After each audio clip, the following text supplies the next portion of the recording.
Chapter 25. Roy stayed in his room for the rest of the day.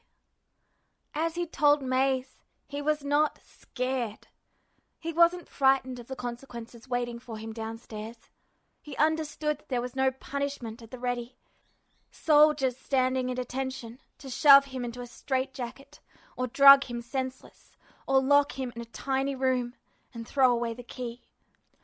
He knew, based off his previous experiences, that all that was waiting for him was awkward silences, and his men, that he could not remember being his, heavy-handedly, even more awkwardly trying to assure that he was okay.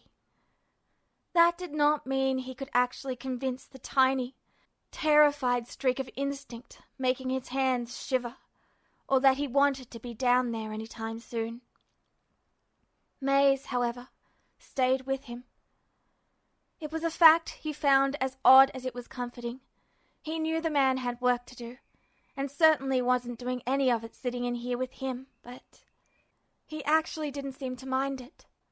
He really didn't seem to have any issue just sitting up there in his old room with him, sitting on the bed across from him, talking about anything and everything, with seemingly no deeper motivations than just to keep his mind safely distracted and occupied.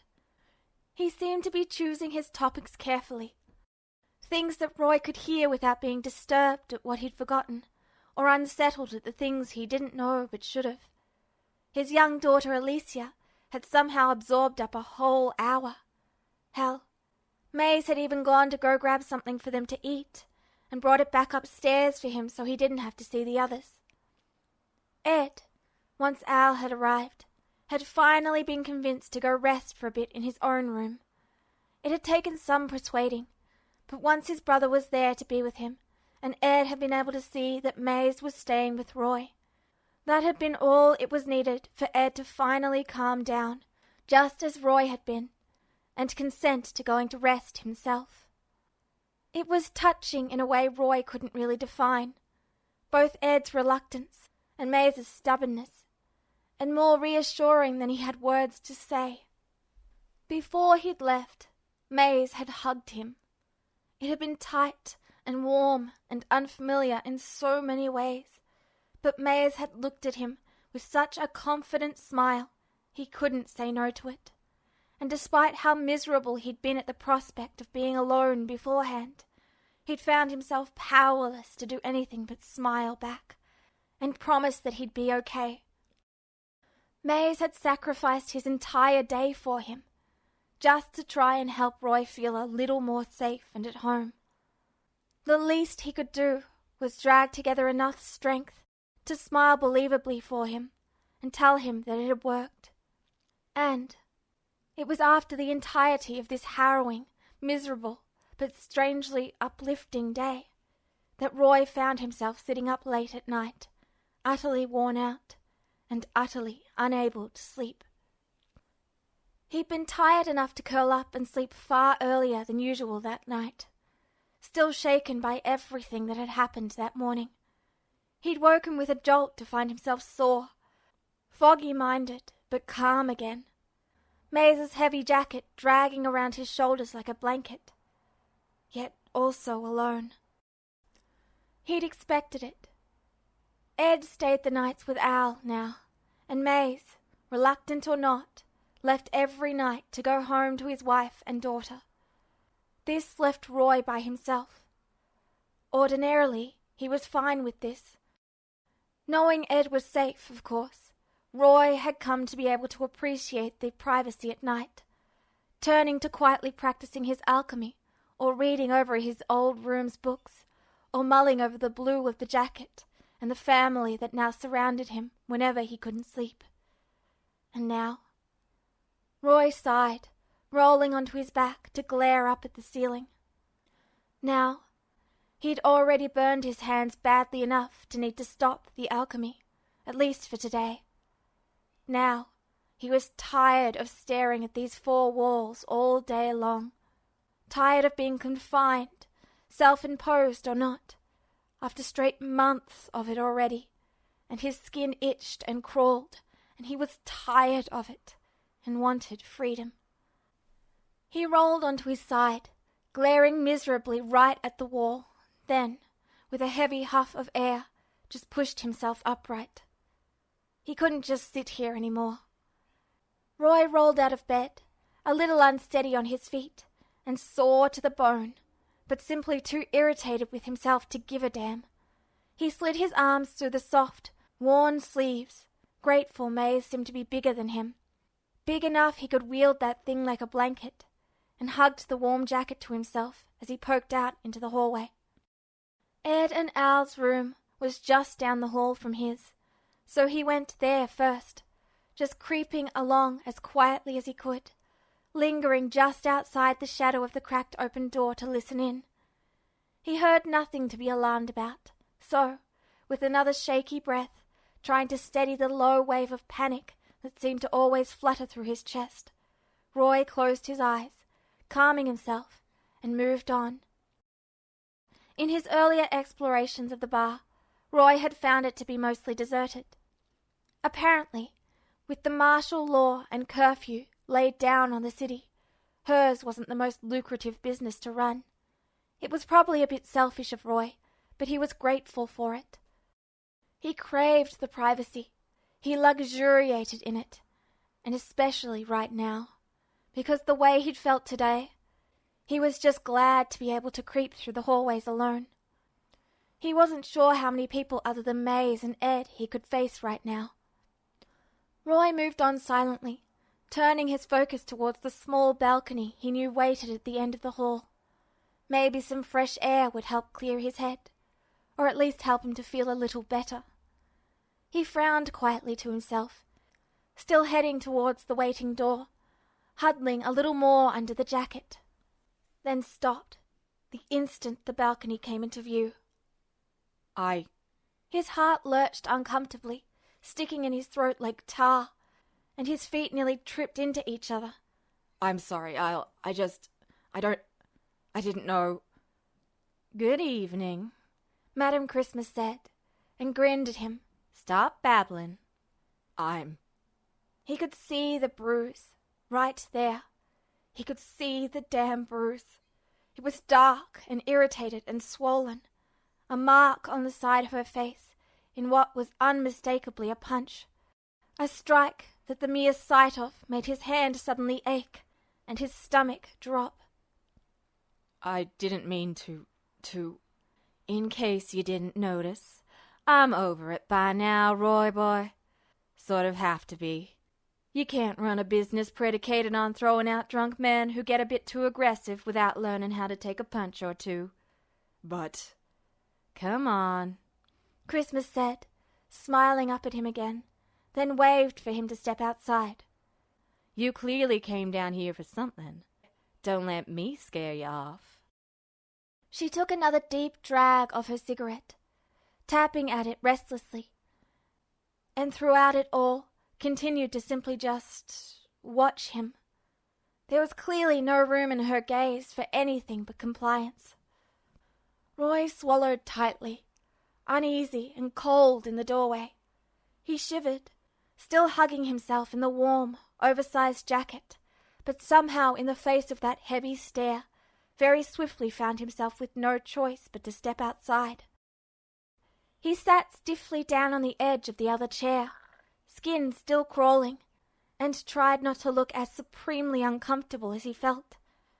The fact that he'd mostly come looking for privacy than anything else went leaden and unsaid on his tongue. He suddenly missed Maze and Ed very, very much. Want to smoke? She asked him at length, when Roy had managed to accomplish a sum total of nothing besides just sitting there like a useless, ineffectual lump. She reached over to offer him a second cigarette, without looking. You always did say they calmed you down. Roy tensed again. It was far above the last thing she'd offered him, at least, though. Probably even less healthy, if he thought about it, but she was just sitting there holding it out and looking at him and just waiting, and as much as he couldn't help but fidget and flinch under her inescapable eyes. After what he'd done to her that morning, He didn't have it in him to say no to her. And so he reached out and took it. He stared uselessly at it between his fingers, heart thudding uncomfortably, and a lack of words still sticking in his throat. He still felt vaguely sick. I smoke? He asked at last, allowing her to light it. He breathed in tentatively, and a warm, almost unbearable wave struck him head-on, dragging him to pull in another breath that made him shiver at the sensation. Yes, he smoked all right. Christmas, however, shook her head, albeit with a small little smirk of her own. You used to. You quit years ago, though. You were trying to get that Hughes friend of yours to quit, and figured the only way was for you to ask him to do it along with you. I don't think he ever suspected your true motives.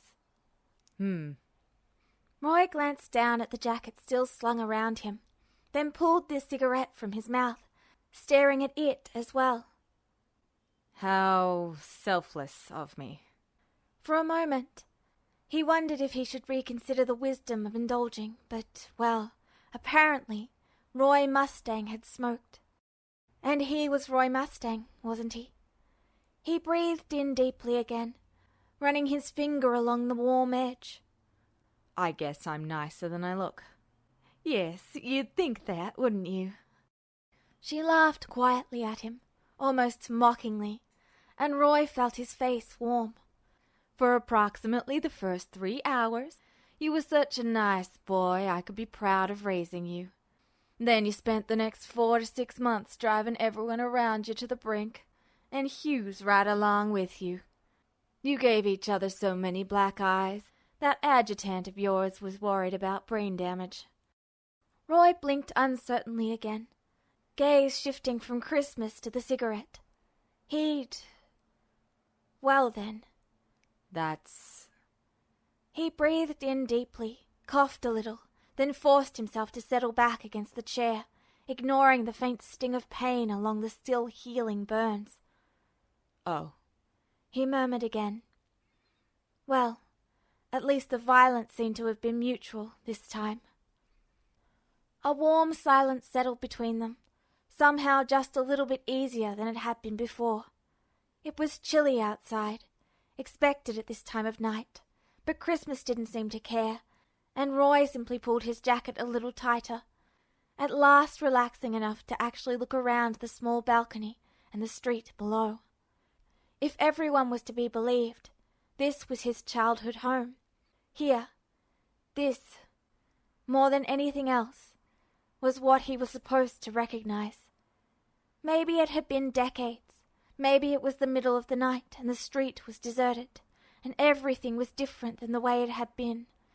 But this had been his home for many years, and he was meant to know what it was.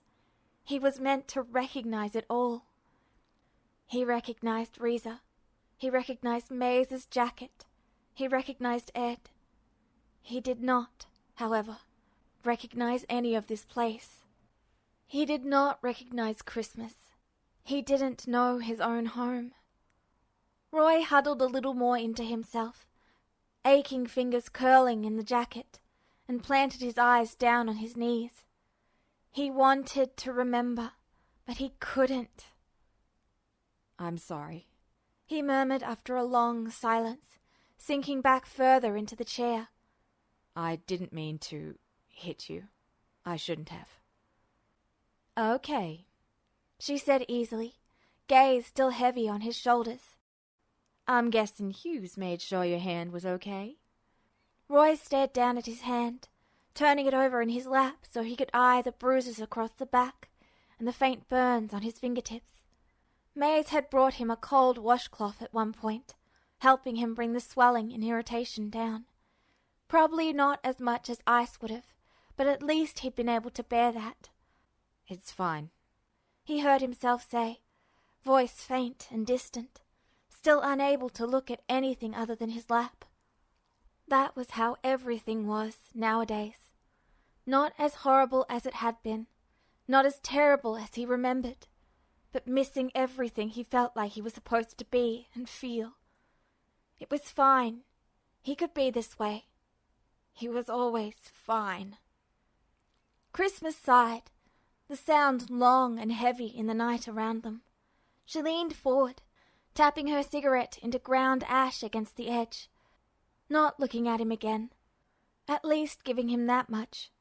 And there was another gentle stretch of silence.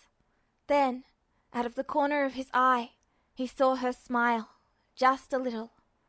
It's been 30 years, and you really don't seem any different than you did as a kid, Roy. You did it all the time. You just found some corner to hide in and tried to disappear.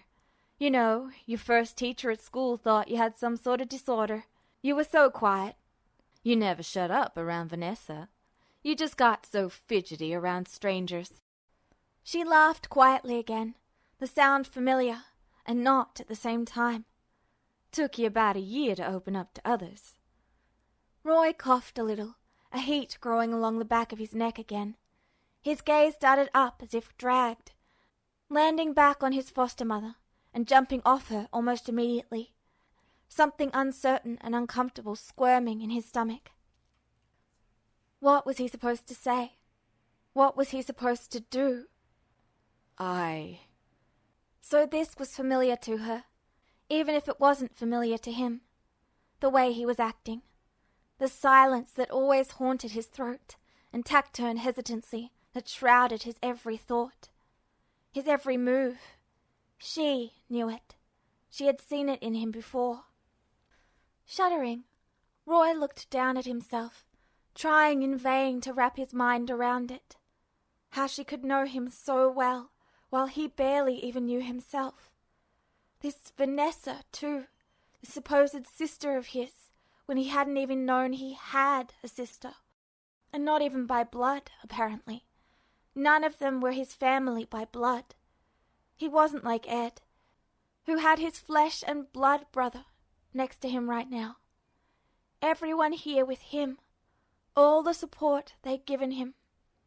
But none of them were like Ed and Al. He just didn't remember any of them. No matter how hard he tried, no matter how many days he sat here and talked to these people that were supposed to be his team, his friends, his family, he never knew them. He tried with everything he had, straining his mind until it hurt. There just wasn't anything there to grasp. How do you know me? He asked finally, the words just unable to be stopped. How do you know all these things about me? I know you're my foster mother, but I'm sorry. I don't know what I'm trying to say. Roy groaned, rubbing a frustrated hand over his face, trying to orient his mind around the impossible words, but just couldn't. I don't. There was a long pause, Christmas watching him still. He could see it out of the corner of his eye, her gaze never leaving him, even as he found it impossible to look at her. She just sat there and watched him, waiting for him to find the explanation, or the questions, or the words he had to say. And when he failed at that, she spoke, without needing for him to give her a reason why. You had trouble remembering things as a kid, too. It was normal back then. Nobody remembers anything from when they were 5, no matter what drugs or fancy alchemy they've got themselves mixed up in. She took another drag of her cigarette, then tapped it against the edge again, hot ash dusting against the brick. Like I said, we don't have any blood relation. I never knew your family. I can tell you what I know, but it may disappoint you, Roy. What I know and how little of it there is. The words were foreboding, quietly cautioning that he approach this with more than a hint of caution. But Roy found himself nodding before she even finished speaking. His head was dragged into a nod, and his heart started hammering before his mind had even grasped what she was trying to say, because the decision had been made months before he'd ever met her. The decision had been made since those damn nurses had refused to answer his questions. When he'd asked who he was, and all he'd been told was that he wasn't allowed to know. He'd known he wanted to know no matter how painful or horrible it was, because it was even more unbearable not to know. I want to know the truth, he said. He didn't care about all the reasons not to. All he cared about was the truth of who he was. And Christmas, like Reza, took one long, evaluating look at him, her dark eyes that looked nothing like his, unreadable but dangerous enough that he knew the story would hurt. But Roy looked at her head on and did not falter no matter how hard his heart quaked in his chest. He looked at her as she watched him, quietly judging him, deciding whether or not he could handle this. And he sat there, straight-backed and sure, and held her gaze, because out of everything else, this was the one test he had to pass. There was another long moment of quiet. Then she slowly took another breath of her cigarette and told him. Your parents were both from Zing. They slipped into Amestris illegally some 30 years ago. I think you were born here, but that's just how the math works out. I honestly don't know. He nodded slowly, the uncertainty clinging in his chest again. But somehow, this was bearable. For it to have always been uncertain, for him to never have known, rather than have it maliciously kept from him for so long. He could take this. He must have his entire life, so he could keep going with it right now. All right, he murmured guardedly, still waiting. Christmas sighed, lowering her cigarette from her lips again. This time, she was not looking at him. An immigration raid picked you and your mother up during the influenza of 1890. She was sick and wasn't doing well. Amestris has never been kind to immigrants. But even if they'd wanted to, there wasn't much they could do for her. I don't think she'd ever been very healthy anyway. She was dying. Roy stiffened. His breaths, already somewhat unsteady, caught weakly in his throat.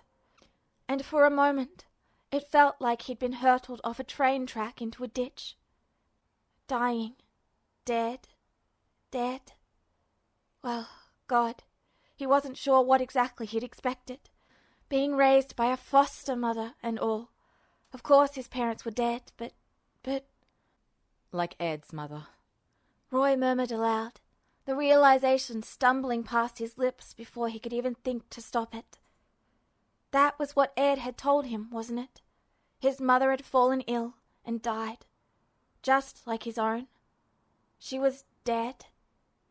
He blinked then, realizing Christmas was looking at him oddly, and quickly shrugged it off as best he could, arranging a strained sort of smile back on his face. Sorry, he murmured, trying not to think. He had to keep her going. Couldn't be too affected now. He had to know. I'm sorry. Never mind. Go on. His foster mother let out another sigh, turning away with a frown. I got involved because I had a friend who worked in immigration, in the military. They called me over for you, Roy. Me? Yes, you. She scowled darkly, fingers twitching. Like I said, Amestris has never been kind to immigrants, but they were especially cruel 30 years ago. Your mother was half dead and contagious. There was no point in sending her anywhere, and so that just left you. And Amestrin law was absolute. All adults who enter the country illegally are kicked out. All children who do the same, unless they can find an Amestrin citizen to foster them, were given the same fate. And no Amestrin would ever foster a Zingese child. They knew that when they wrote the law. It was a death sentence in everything but name, and they meant it that way. She shook her head with a quiet sense of disgust, her face still just as calm, and her cigarette still tapping, oh so gently, against the stone. But her eyes, silently burning with a long, festering sense of injustice. It was cruel and barbaric, but there also wasn't any question about it. Without your mother, you'd have stood no chance, Roy. You just would have keeled over somewhere in that sandbox and dropped dead. and I was the only shot you had to get out of there any other way." Roy blinked again. For an impossible few moments, he sincerely tried to wrap his head around it, looking down at himself and trying to see a much younger boy, alone and lost in a desert he did not remember, without a mother that he'd never seen. He tried to grasp what he had once been, but it was such a dizzying, wholly strange impossibility. It felt like sand slipping through his strings, and after another heartbeat, he just shook his head and stopped trying. Roy swallowed hard, more shell-shocked than anything else, and by the look in Christmas's eyes, his expression was worrying her. But he just didn't know how he was supposed to react. What was he supposed to feel? A shiver ran down his spine, and he huddled deeper back into his chair, clinging to Mais's jacket, and blinked several times to the night sky, just so he wouldn't have to look at her. "So you saved my life," he managed finally, his mind and understanding so impossibly distant, it felt as if he wasn't the one saying it at all. Just out of the corner of his eye, he caught one slow, grave nod. Roy swallowed hard again. "Thank you." "No, there's nothing to thank me for. If anything, thank my friend in the military, who keyed me in to what was about to happen to you." She smiled slightly at him again, but there was a hard edge to it, a cold, brutal sort of thing. "Most children who get picked up have their parents with them. It was cruel and unfair, but with their parents helping them, at least they'd live. It'd have been crueler for me to foster those children, but tear them away from their families, but you didn't have a family anymore. You just needed a second chance. Hell, you needed a first chance. I was happy to give that to you. Our government shouldn't have taken it away from you in the first place." Another thank you rose in his throat, sincere gratitude that was only held back by a wave of emotion. He blinked and tried not to cough, struggling to hold as still and unaffected as possible. But as much as he tried, even he could not hold back the slight waver to his voice as he spoke again. "Vanessa?" Thankfully, Christmas understood what he was asking for without needing any more explanation than that. "Runaway. I picked her up when she was 14 and a prostitute. Just a few months before I found you, actually. She wasn't illegal, but she needed a home just as much as you did." "And the others?" She sighed heavily again, voice lower than before. "Similar stories, all of them. Jacqueline ran to get away from the Civil War in Crater. Annalie's parents died, and she lost her arm in the same accident." Christmas paused for a moment, mouth tightening into an angry, stern line. "I found May in the sex trade." There was a dark silence. Another cold shudder slithered down Roy's spine. "I wouldn't feel too bad you don't remember very much," she went on gruffly after several moments, turning her eyes away, and Roy was grateful for the chance to regain his composure. "Like I said, you never really remembered your parents, kid. You were just too young when I took you. You came here when you were 5, and Roy, there's really nothing much to even thank me for. I didn't do much more than give you a safe place to sleep at night, because you just managed everything yourself." She smirked a little, amused eyes landing on him again. "Precocious little brat. You spent your childhood being as self-sufficient as a kid can be. Left home when you were just 13. Wanted to go out east to find yourself an alchemy teacher, you did. So we found you a master to train under, and you've never really come back since." Roy tried to wrap his mind around it, shivering still, and more than a little lost. "Hawkeye?" he asked, the words strange in his mouth. He knew Reza, of course, but when reminded of his so-called alchemy teacher, no face or name came to mind whatsoever. Christmas confirmed it straight away, though, making the weight on his heart a little easier, as she smiled encouragingly and offered another steady nod. "So you've already talked to Reza?"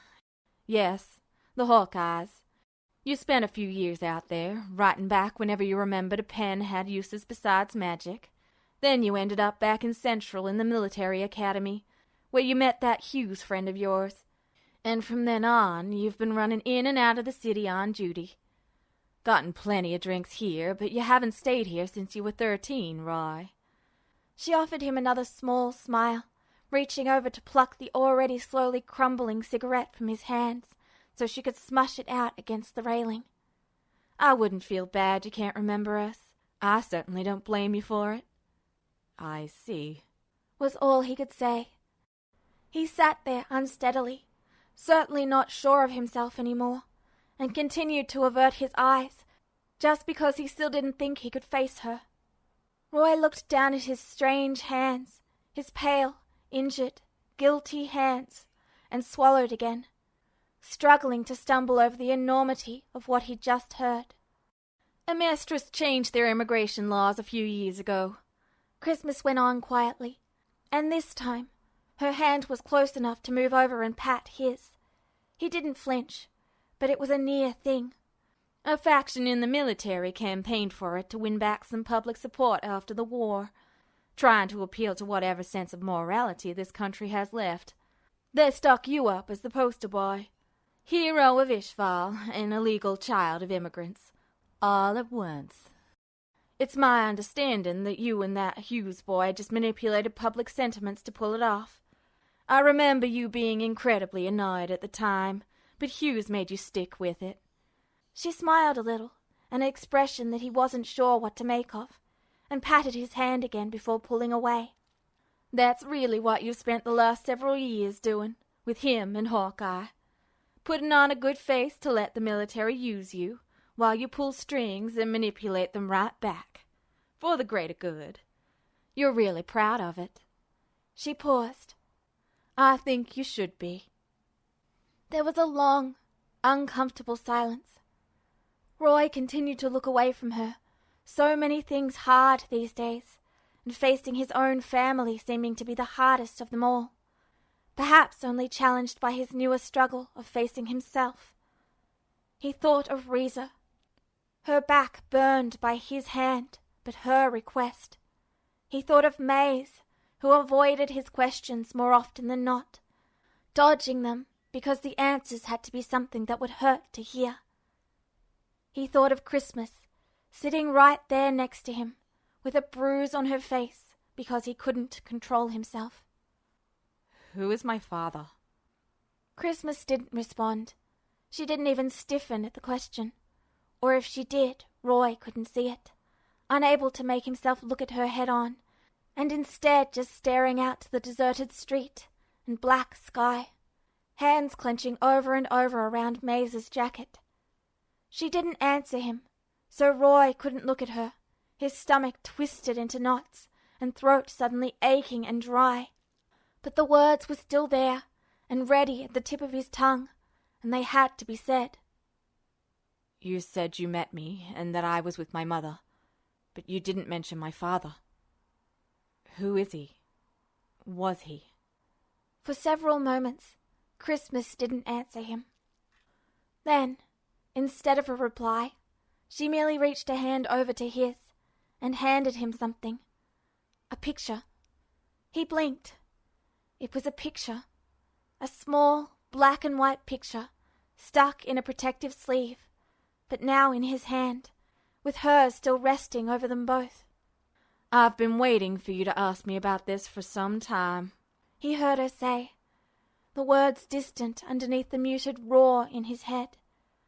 But Roy barely processed it, his attention too focused on that single picture to even remember she was there. He fingered the protective sleeve, squinting at it in the low light. It was clearly very old, but had been taken care of extremely well. The snapshot appeared to be a woman and her child, a small, fragile family in black and white, sitting underneath a window. A pale-skinned, dark-haired boy in an even paler, dark-haired woman's lap, both shrouded in blankets and clothes too big.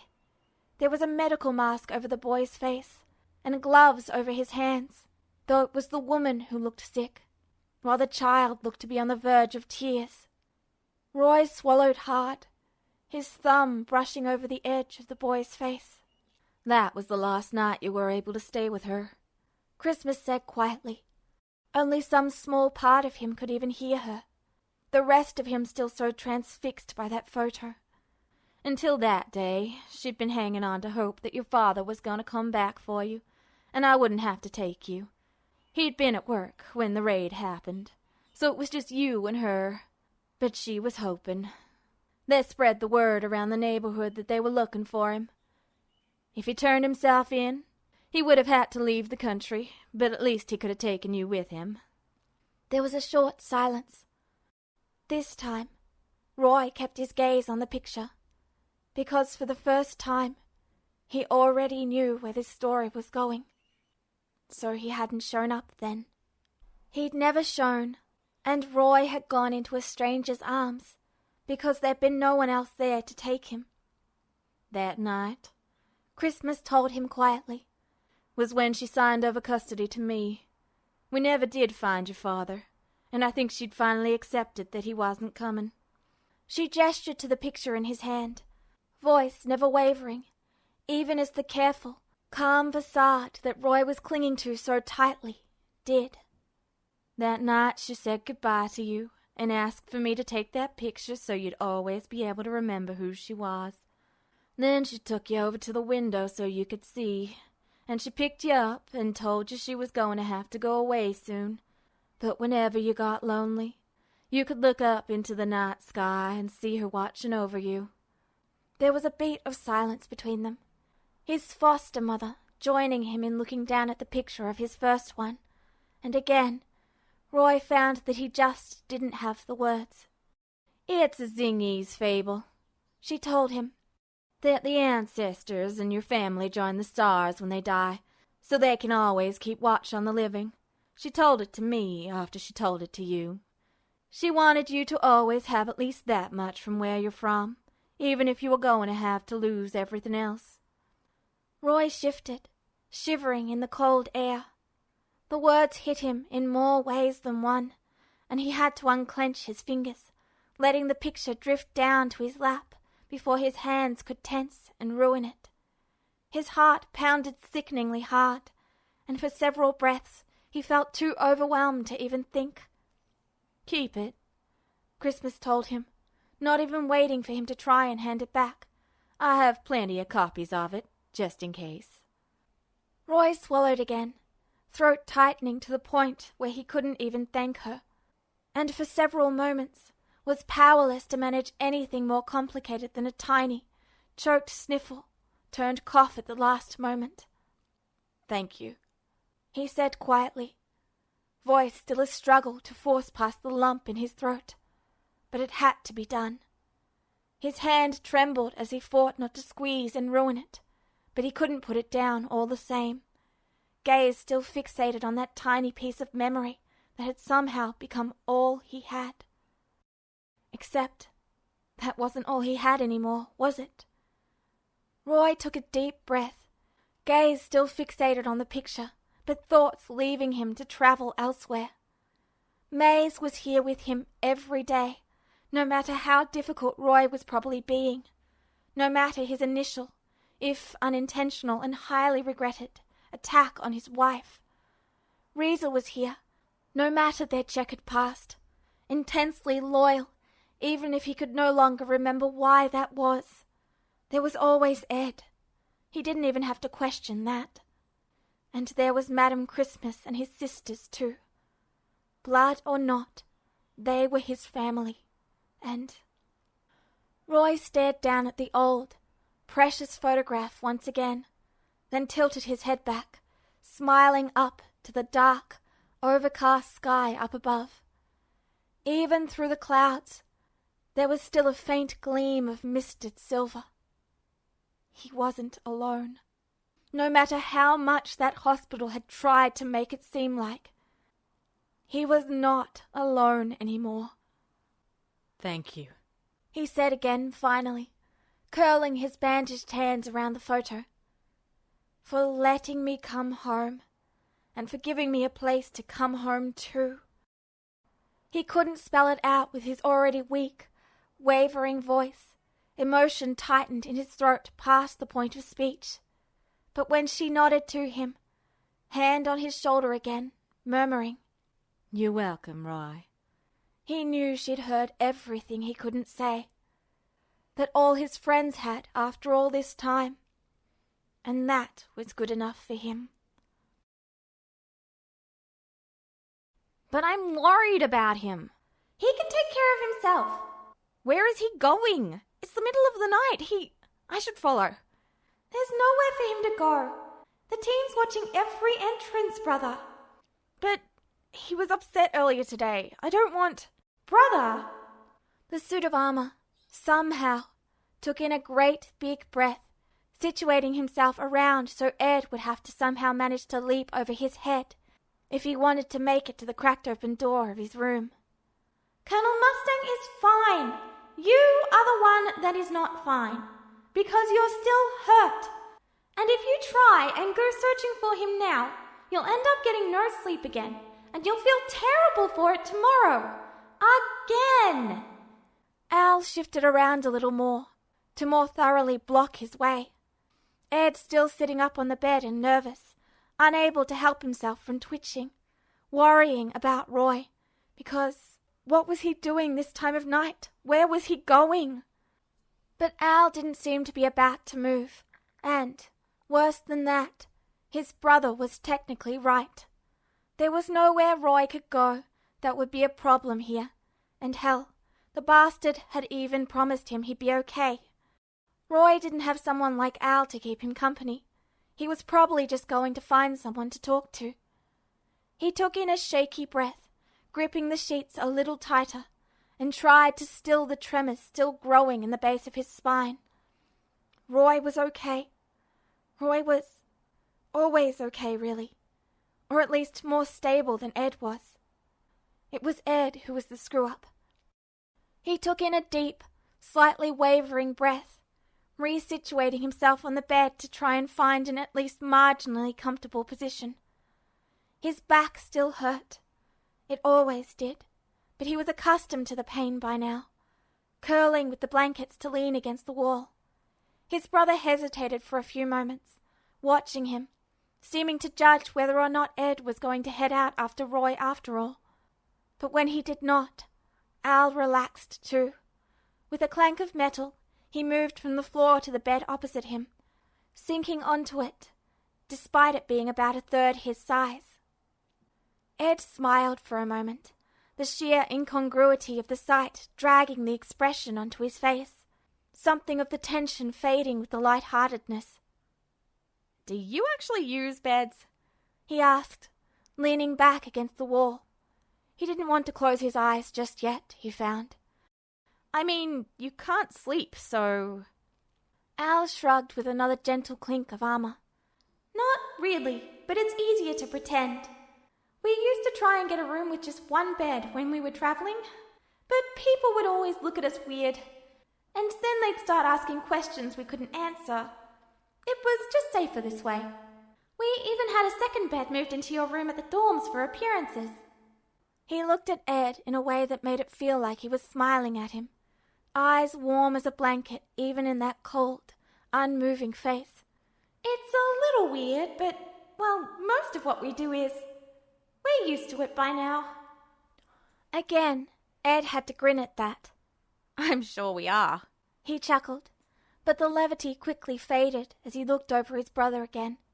The strange sight of him on the bed, and how normal he looked in a situation as screwed up as this. "But if you don't sleep, then what do you do?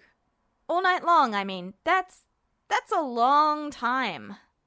I know you've been studying in the nights right now, but you can't really do that all the time." For some reason, however, Al seemed to actually find this funny.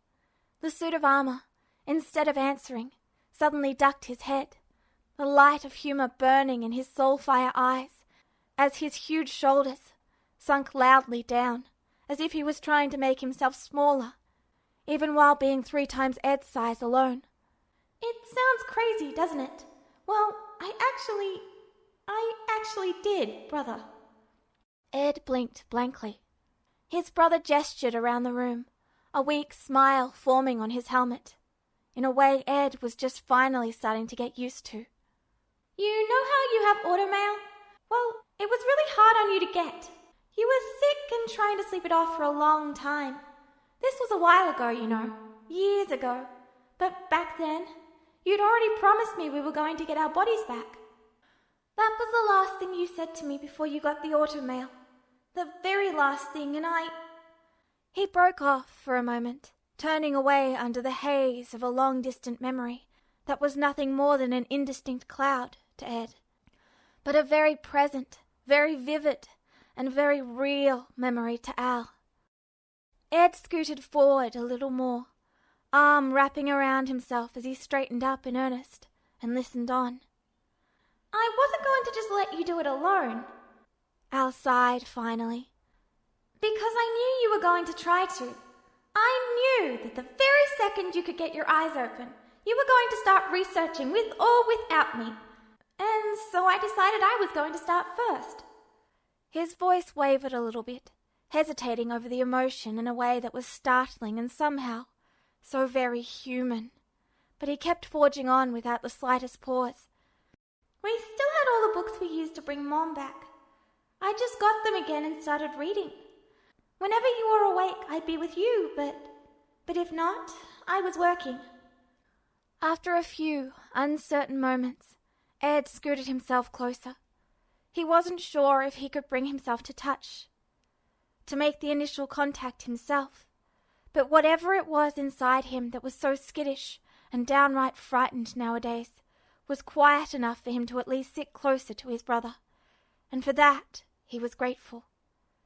Ed hesitated, biting his lip as those words turned over in his head, curling with a sudden quiet, yet intense flare of protectiveness in his chest, a flare that was as surprising as it was familiar. He smiled crookedly, glancing up at his brother. I probably yelled at you a lot for trying to do it, didn't I? To his surprise, however, Al laughed again, shaking his head in a gentle clang of metal. No, actually, it wasn't you. Don't get me wrong, you would have yelled if you'd known, but you didn't. I didn't want you to know. You had so much to try and deal with, and you're right. You would have felt so guilty if you'd known. I didn't want that on your shoulders too. I just hid it from you. He managed another attempt at an apologetic smile, but it was fragile this time. No more convincing than Ed found himself these days. And again he found himself recognizing something of himself in his brother. I don't really know what I was thinking. Al sighed unhappily, still avoiding his gaze. I guess in my head it was pretty simple. I didn't have to eat or sleep or move. I wasn't hurt like you. I didn't need to rest. I didn't have anything else I had to do but devote every single moment to helping you. Al paused again, hands wringing together absently in his lap. I think I remember those couple of weeks about as well as you do. I started forgetting how to move. I tried to talk to Winry about you, and all that would come out was Paracelsus' theory of reconstruction. At this, Al laughed again, smiling reassuringly down at Ed. He was clearly trying to make light of it, and put him at ease at the same time, assure him that it hadn't really mattered, and laugh it off as no big deal. Ed wasn't so sure he got the joke. In the end, Pinako took all the books away. Al shook his head with another small, wistful sort of smile. I pretty much threw a tantrum, which made Winry cry, and Pinako told me I wasn't allowed to be so loud in your room and kicked me out. I was still pretty out of it, I guess. I'm still not sure how it all happened. But at some point Winry came along and took my helmet so I couldn't stop her and ran outside with me. We sat under a tree near her house, and she put me in her lap and said I wouldn't get my body back until I agreed to listen to her. And then... Al sighed wistfully again, head tilting back as he shifted around as if on autopilot, moving behind Ed. Ed froze, a nauseating sort of unease curling deep in his stomach at the suddenness of a person at his back, moving in a way he could not see, and touching him in a way he could not defend against. But no pain came, no violation of trust of any kind. Instead, there was just the gentle shifting of his hair, long pieces of it carefully pulled back behind his shoulders in the softest, carefulest way imaginable, tugging so lightly at his scalp, pulling his head just the slightest inch back. It felt familiar. It felt like something he'd sat still for before. It felt right. An unasked-for smile was suddenly slipping onto his face. He felt it curling up his lips before he understood what was happening, tugging at his heartstrings, just as Al pulled through his hair, and before he knew it, he was crying a little too. Al was braiding his hair. We sat there for a long time. She was still crying, and she just kept begging me to stop. That she knew I couldn't sleep anymore, but I was still hurting myself, and she couldn't let me do it anymore. His hair was pulled gently again, so gently it didn't even hurt at all, and Ed just knew his brother was smiling. I wasn't listening to her at first. I was just as upset as she was. I think when she realized that, she was just quiet for a while. Then she just started pointing out constellations in the sky to me. It was a reasonable tradition, stargazing. Moms were supposed to teach their kids how to read the skies in case they ever got lost out there. Winry's mom had done it for her, and Al's did it for us. She said she knew it wasn't the same, but knew we all remembered snuggling under a blanket together, and rubbing our eyes, and nodding off under the night skies together. And even if I couldn't sleep right now, I could at least do some of the same now. That there was something I could do, and if I got lonely, she'd do it with me. That there'd always be people willing to help me, and all I had to do was agree to let them. Again, Ed realized he was crying. He didn't want to draw attention to it by trying to wipe it away, so instead simply just found himself sitting stock still, letting them slip slowly and painfully down his cheeks. A fist squeezing his heart so hard he wouldn't have been surprised if it broke. She sounds like a great friend, he forced out at last, only letting himself when he was absolutely sure his voice would come out steady. Al's hands shifted through his hair again, the wonderful smile on his face still evident in his voice alone. She is, and soon you'll remember that for yourself. And she really did save me that night. She was right. Just because I can't sleep doesn't mean I can keep going forever. If I truly wanted to help you, if I wanted to do anything besides punish myself, I had to be strong enough to put the books away sometimes and close my eyes. And she was the one who made me understand that. Ed, heart still clenched so tight in his chest it was nearly all he could do to just breathe, forced himself to sit still, allowing his brother to continue to comb through his hair. So that's what you did at night then? He asked, albeit, again, only when he could get the words out without them breaking. You look at the stars? Al shrugged, though the move somehow didn't jostle him by his hair at all. Yes, it's kind of funny, actually. For a while, it was helping me, but it was hard to just turn my brain off, you know? I spent so many hours just watching the stars move, trying not to think about anything but that. Eventually, I got so interested in it, I started writing a paper on it, trying to make an argument for a heliocentric hypothesis instead of a geocentric one. I was about to send it off. Had it under a pseudonym and everything, but then you just asked me if I was okay, that I'd been distracted lately, and I realized I just traded one obsession for another. He sighed, one hand slowly trailing away from Ed's hair to rest down on the mattress, something quietly resigned lilting through every word. That night, I threw the paper away. All I let myself do was look up at the stars, meditate if I can. I think I'll start it again someday, but I've already decided I'll only do it when I can sleep at night. Ed swallowed hard again. Some part of him felt very sure that if Al could so much as glimpse the look on his face right now, he'd find himself tugged into another bone-crushing hug. Somehow, he wasn't even positive that he'd mind it. "I wouldn't mind reading that paper," he said, when he could trust himself to speak again. He tossed a winning grin over his shoulder, reaching back to touch Al's foot. Boot, whatever. "Sounds interesting." Oh, it is! And you will read it someday. Al let go of his hair, the half-formed, loose braid straggling apart, as his hand went to Ed's shoulder instead, his brother beaming at him brighter than the goddamn sun. But not until we both have our bodies back. And you have your memory back. "And Roy."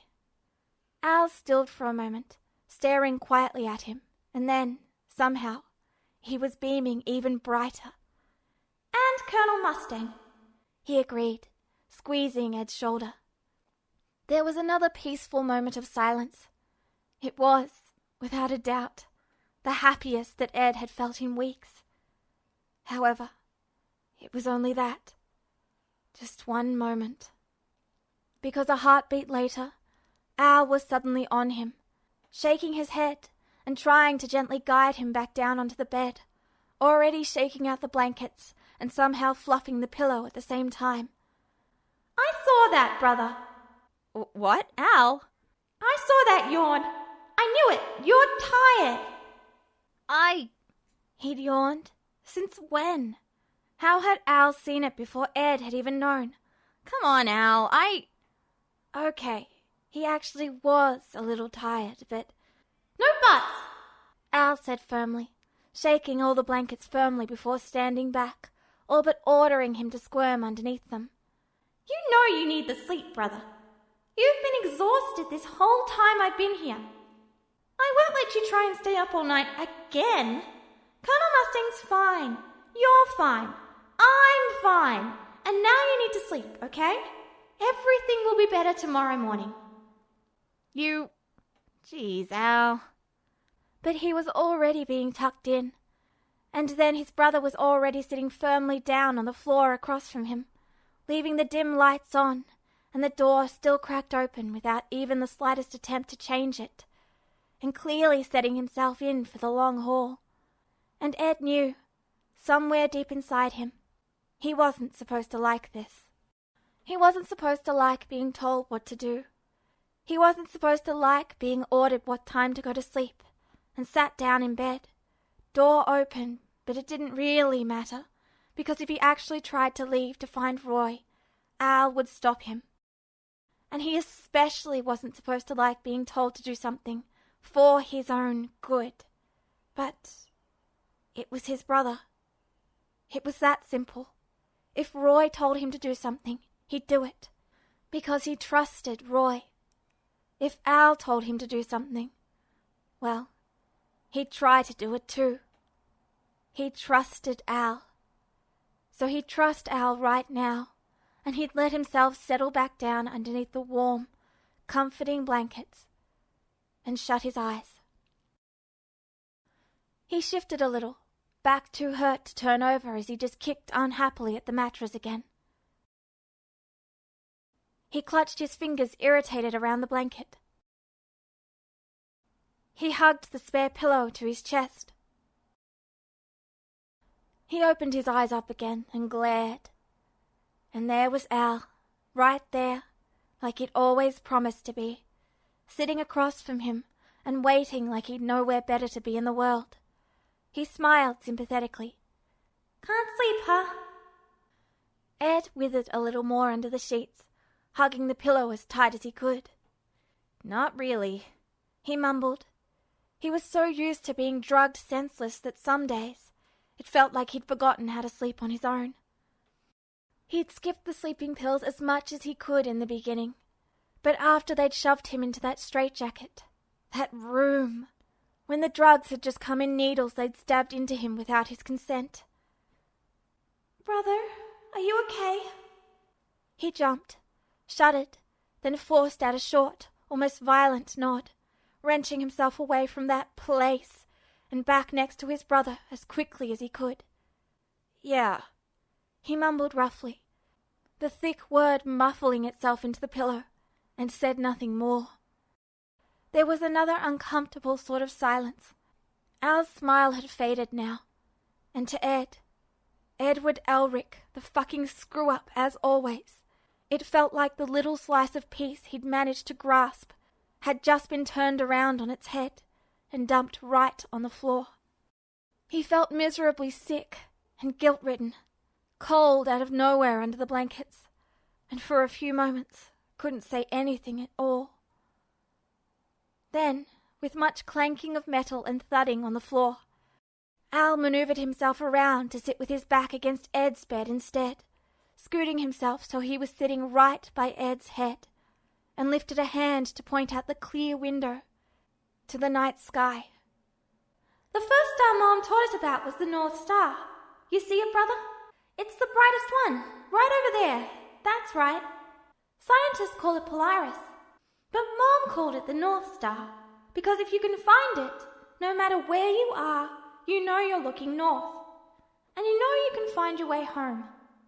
Al smiled at him again, lowering the hand pointing out the window to rest on the edge of the bed, just near enough for Ed to feel it. It's actually one of the first stars I studied for my hypothesis. Mom told us that it's special because it's always in the same place in the night sky. That even when everything else has changed and everything else is different, no matter how lost you are, you'll always have at least one thing that's the same to guide your way home.